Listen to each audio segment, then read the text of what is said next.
गोधन बाबा चलले अहेरिया, खोड़लीचा बहिना देलिया शीस होना।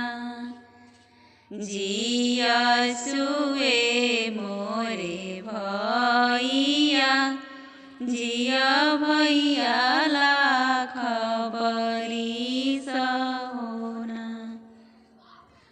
भैया के बाढ़ो सिर पगिया, भौजी के बाढ़ो सिर सिंदूर होना।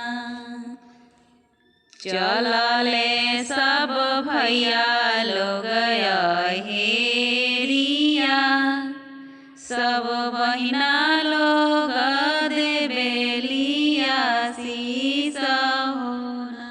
जियसु सब भैया लोग, जिया भैया लाख बरिस होना।